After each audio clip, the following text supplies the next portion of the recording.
Pues bienvenidos a este video, un story time que quiero compartirles con el fin no tanto de morbo o chisme, sino de compartirles una experiencia, me atrevo a decir, la más impactante que he tenido y que tomen de esto lo que les sirva. Yo sé que no todos somos iguales, todos procesamos y reaccionamos ante distintas situaciones de manera diferente. Solo espero que si estás pasando tú por algo similar, si algo de lo que voy a decir en este video te hace clic, te sirve, tómalo. Y si no, bueno, esto solo que sea una experiencia de vida de alguien más.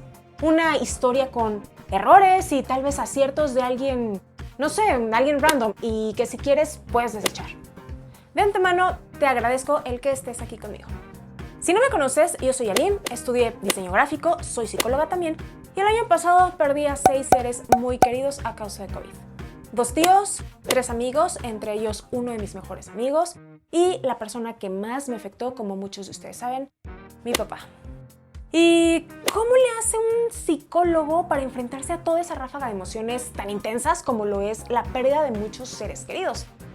Casi uno tras otro. ¿De verdad aplicamos todo ese conocimiento o lo dejemos pasar?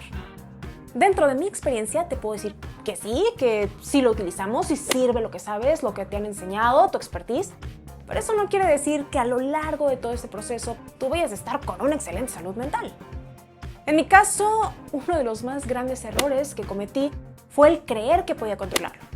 Sí había tenido la evidencia de perder a otros seres queridos y aunque también fueron personas muy importantes en mi vida, considero que me recuperé bastante rápido y pensé que esta vez no sería la excepción. Hay que tomar en cuenta que hay muchos factores que nos hacen ser más o menos vulnerables ante las situaciones. Nuestra edad, nuestro ambiente, creencias, red de apoyo, nuestra interpretación ante la vida, etc. Y bueno, yo al creer que podía controlar todo esto, hubo un periodo de tiempo en el que se me olvidó y todo fue un caos y bueno, ya, pues aquí te lo cuento.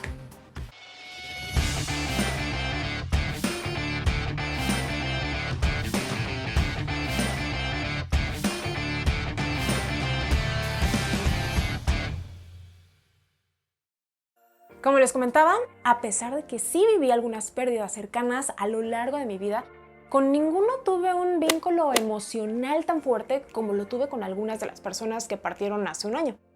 Y esto es algo súper importante porque este simple hecho es el que pues marca toda la diferencia. Dentro de mi núcleo familiar y social puedo decir que fue como mi primera vez.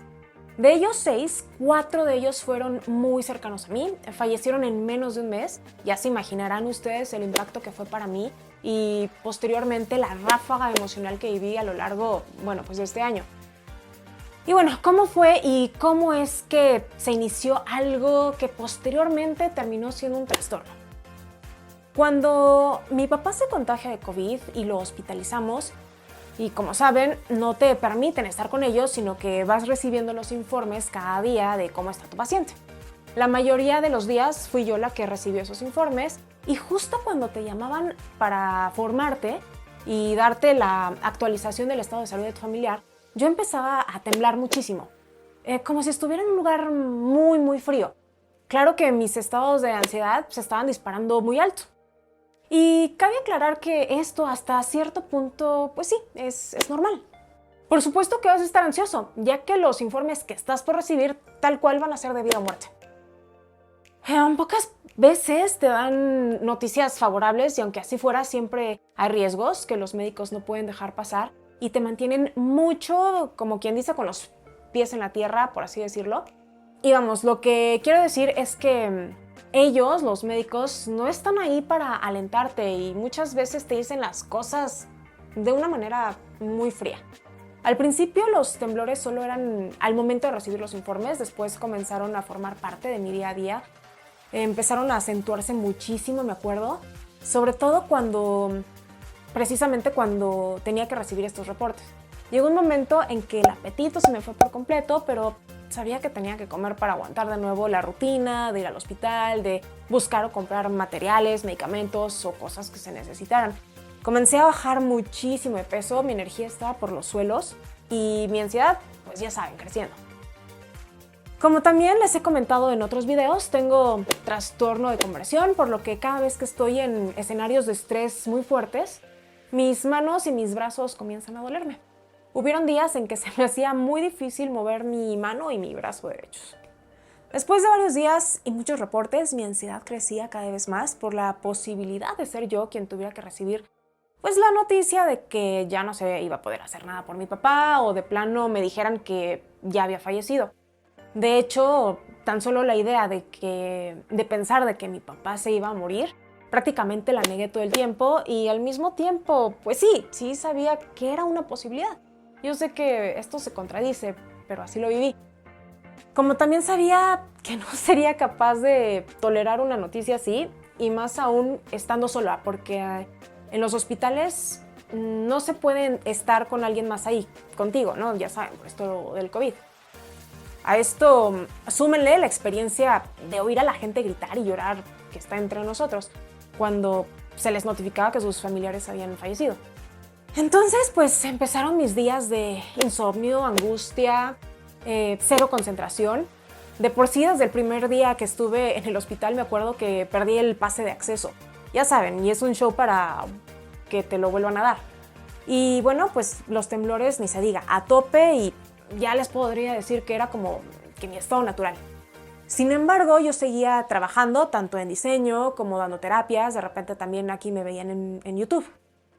A los pocos días de la hospitalización de mi papá, su hermana, quien vivía también en nuestra casa, empezó con problemas respiratorios, por lo que también terminamos hospitalizándola. Y bueno, ella falleció al día siguiente.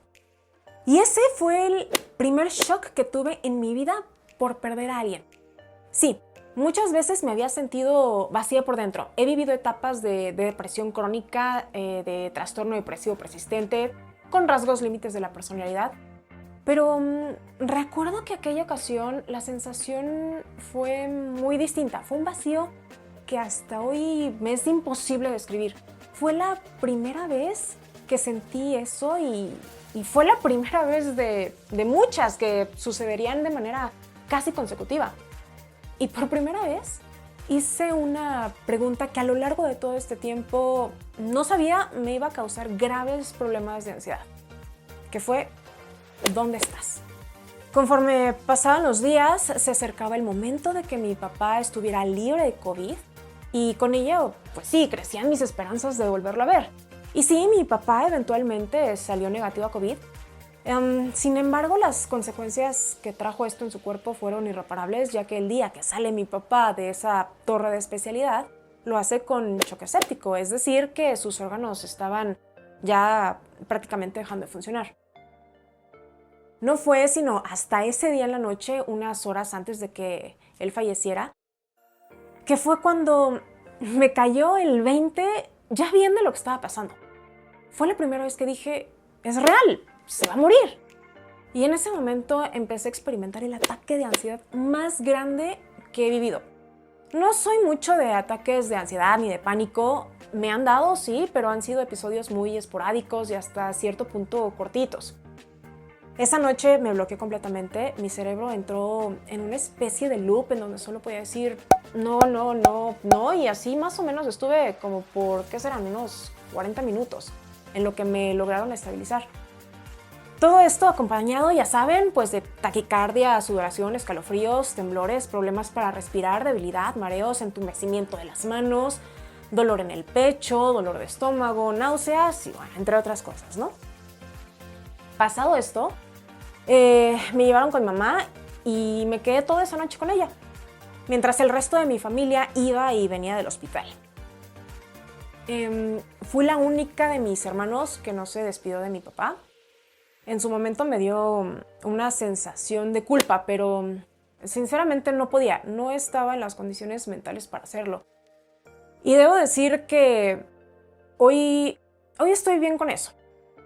No me arrepiento, yo creo que él pudo entender el por qué no estuve ahí, así que me quedé con mi mamá hasta que nos dieron la noticia.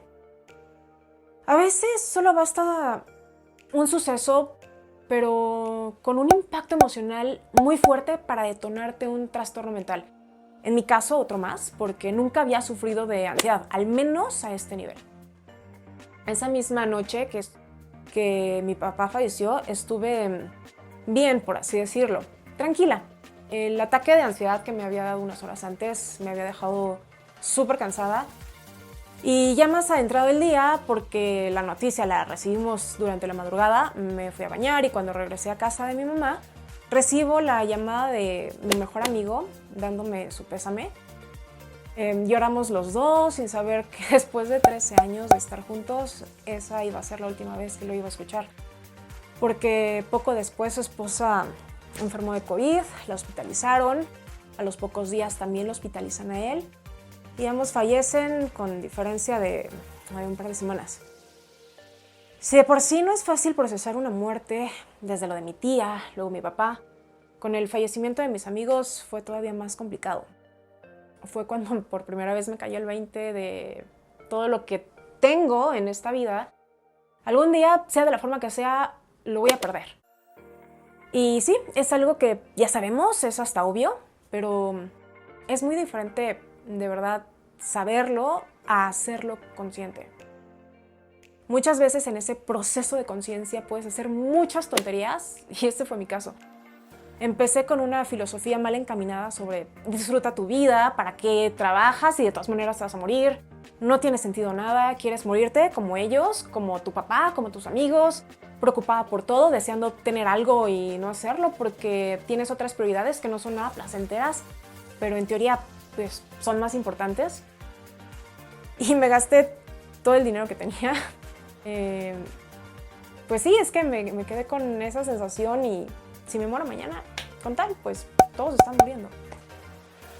Y pues obviamente muy mal, brainers, porque lo primero que siempre les digo, sobre todo a aquellos que van a terapia conmigo, es conózcanse a sí mismos.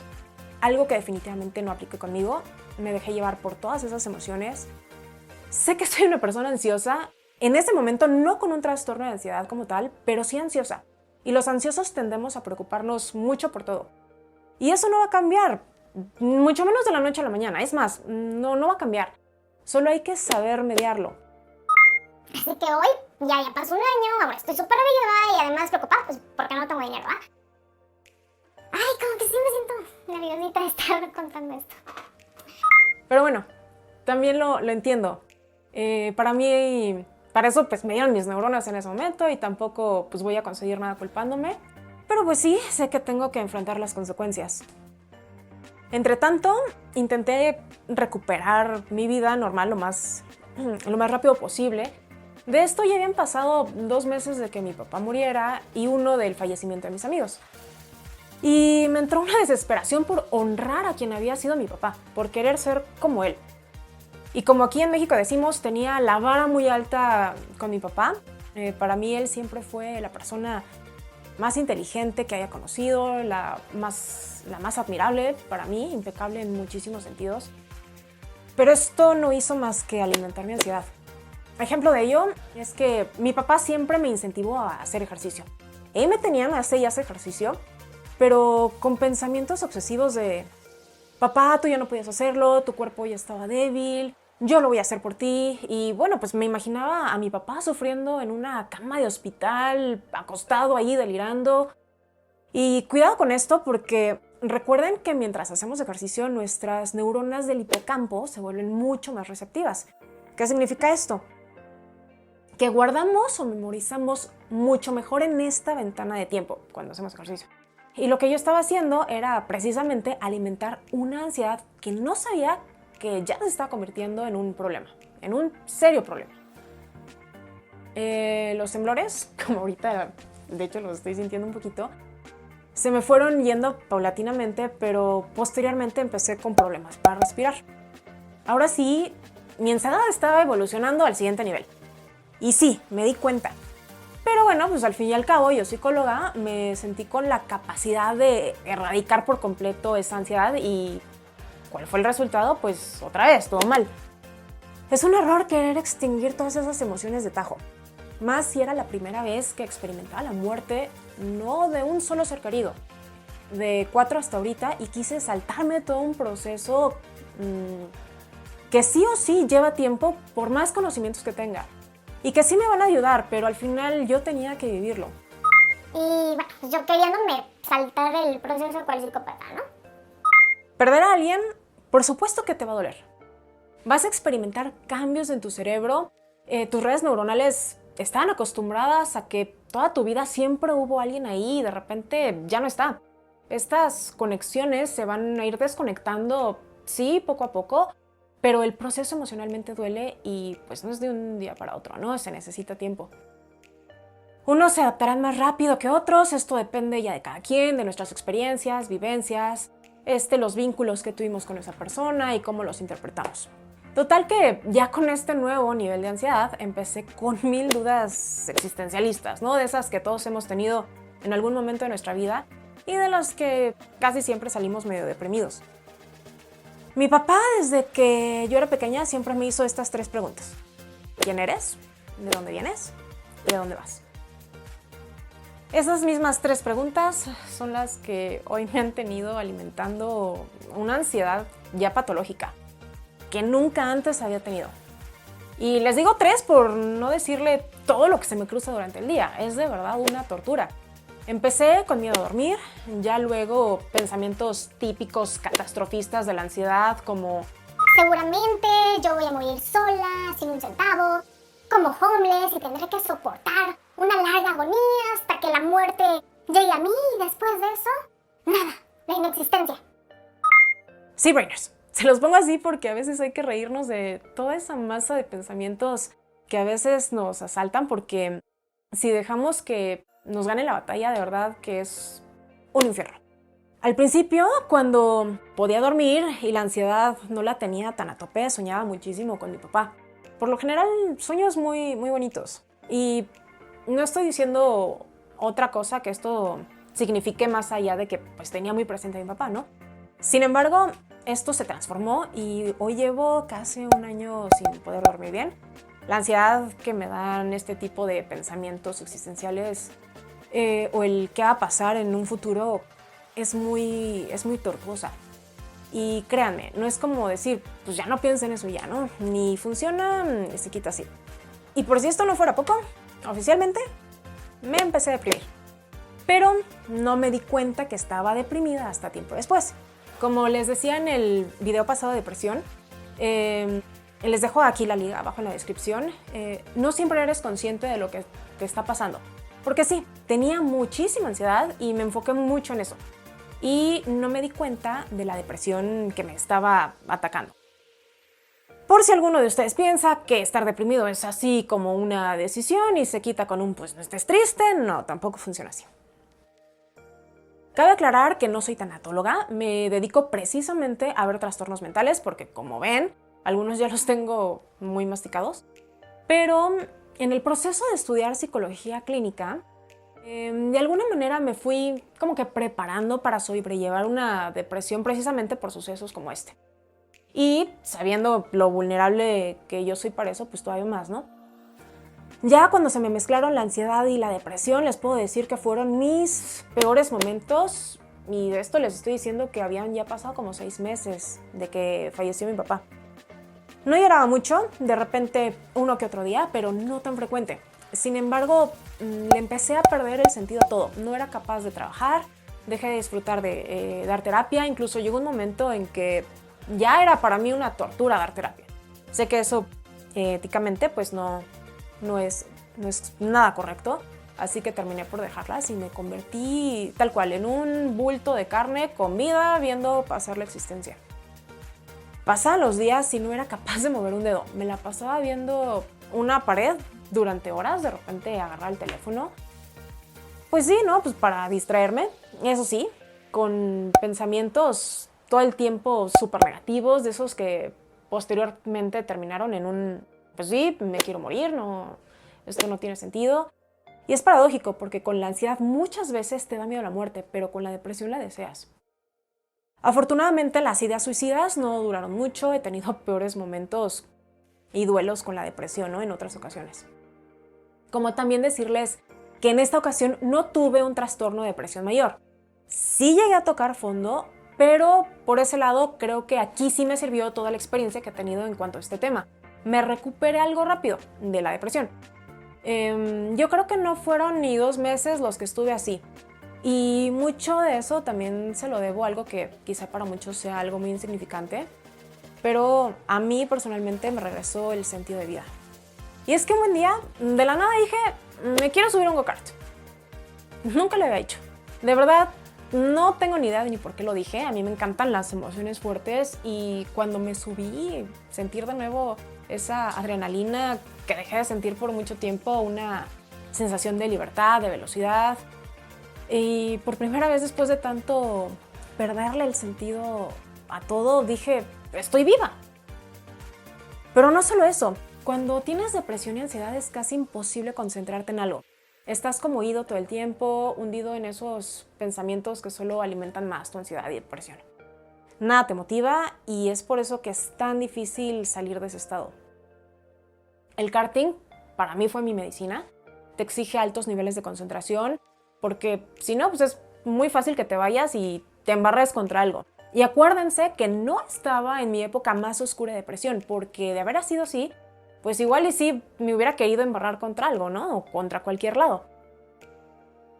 Y esta concentración, este enfoque, hacían que por lo menos por 5 minutos me olvidara de todo.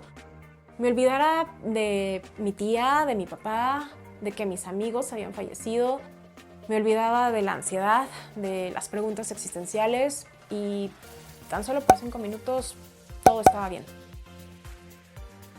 Poco tiempo después recibí la noticia de que ahora mi mamá no estaba en las condiciones óptimas de salud. Pensar en eso hasta la fecha me hace estar pues muy vulnerable. Como les dije antes, hoy entiendo más que nunca que todo lo que hoy tengo lo voy a perder en algún momento. Algunas cosas o personas antes que otras, incluso mi vida. Pero entenderlo, tenerlo consciente y tan a flor de piel, pues no significa que no duela, ¿no? Con todo este cúmulo de pensamientos, me fui un mes a Estados Unidos, un mes donde la mayoría del tiempo estuve sola y fue, creo, una de las mejores experiencias que he vivido. Me sirvió para reencontrarme conmigo, para saber de qué soy capaz, para reflexionar, para darme el tiempo de encontrarme frente a frente con mis emociones. El no tener a nadie me dio la oportunidad de verme realmente como soy y cuáles son las áreas que tengo que mejorar. Independientemente de si esta vida tiene sentido o no, estoy viva y hoy por hoy eso es lo que cuenta. Este viaje me hizo darme cuenta de que a pesar de todo lo que me falta por crecer, me gusta y me encanta, de verdad, me encanta ser quien soy. Y yo sé que eso es más que suficiente para mi papá. Entendí que mi papá no quería una copia de él, sino que fuera feliz siendo yo. Lo que sea que eso sea para mí, ¿no? Y la verdad es que siempre me lo dijo, pero también no siempre comprendemos las palabras de aquellos que son más sabios que nosotros. Y hoy por fin, de verdad, lo entendí. Durante ese viaje, recibo la noticia de que mi tío, también hermano de mi papá, fallece. Esto fue aquí en la Ciudad de México. Esta noticia la compartí con unos primos a quienes fui a visitar. Lloramos juntos y una vez más se me empezaron a mover otra vez todos estos pensamientos existencialistas que de por sí no se habían ido del todo, que me asaltaban las horas de sueño. De esto les estoy hablando que fue hace como 3 meses. Ya que regreso a México, nos enteramos de que fallece también un amigo muy querido por mi novio, una persona que me invitó alguna vez a dar una charla sobre psicología en su página de Facebook y que también fue el creador de los jingles de este canal desde que éramos Brain Bites y ahora Dopaminate. Y como les decía, nunca vamos a enfrentar estas pérdidas igual. Y por más psicóloga que sea, por más que sepa del comportamiento humano, si hay un vínculo emocional realmente fuerte va a doler y que pues muy probablemente no sepamos ni cómo vamos a reaccionar porque va a ser también nuestra primera vez. Es la primera vez que se muere mi papá, es la primera vez que se muere esa tía o ese amigo y con todos es y va a ser diferente. No se reacciona como si esto fuera una receta de cocina o como, no sé, como alguien más lo hizo, ¿no? Ayuda a tener el conocimiento de cómo enfrentar el proceso, sí ayuda, claro, pero también te vas a encontrar con muchísimas variables con las cuales vas a tener que improvisar y muchas cosas puede que no salgan tan bien y al final solo vas a usar tus propias herramientas y vas a ver que en muchas situaciones vas a ser, sí, tal vez más fuerte de lo que creías, pero en muchas otras, pues tal vez no tanto. Y sí, Brainers, pues fue un año muy distinto a cualquier otro que haya vivido. Espero puedan entender el porqué de mi ausencia. Sería una mentira decirles que ya estoy bien al 100%. Me queda todavía pues una larga lucha contra la ansiedad. Ya duermo un poco más. Aunque muy seguido tengo pesadillas, nada que ver con los fallecimientos de mis familiares y amigos. Eso creo que ya lo tengo más que entendido. He tenido bruxismo, que es apretar y rechinar los dientes mientras duermes. Esto tampoco antes lo había tenido. Practico mindfulness, meditación, también hago ejercicio, ya sin estos pensamientos obsesivos y equivocados de honrar a alguien, ¿no? Por el contrario, recuerdo particularmente a mi papá y en vez de ponerme melancólica, ya soy capaz de sacar una sonrisa por el gran honor que tuve de ser la hija de un hombre tan admirable y tan sabio. Por primera vez me gusta mucho la persona en la que me estoy convirtiendo, con sus errores, sí, claro, de los errores pues se aprende. Conocí un deporte que se ha convertido en mi hobby por excelencia. Creo que hoy soy mucho más de lo que fui hace un año en muchos sentidos. Me quiero despedir con algo que a mí me sirvió muchísimo. Siempre escuchamos que cuando perdemos a un ser querido, el dolor nunca se va y que solamente aprendemos a convivir con ese dolor, ¿no? En la desesperación de no saber cómo sentirme cuando perdí a mi papá, a mis amigos, a mis tíos, una de las personas que más quiero en este mundo me dijo que cuando él recordaba a su mamá, no existía tristeza, solo recuerdos agradables. No hay por qué aferrarnos a vivir un dolor que no tiene razón de ser, porque el hecho de que hayamos amado tanto a alguien no es sinónimo de que nos tenga que doler toda la vida el día que ya no estén. Gracias por haber estado aquí, Brainers. Sé que fue un video muy largo, por escuchar esta historia. Nos vemos en próximos videos. También les dejo por aquí mis redes sociales. Ya vieron que por ahí les hice algunos cambios. Y como siempre, pues si quieres saber un poco más de psicología, de cómo funciona tu cerebro, regálame un like, suscríbete a este canal, activa la campanita de notificaciones y ahora sí, hasta el próximo video.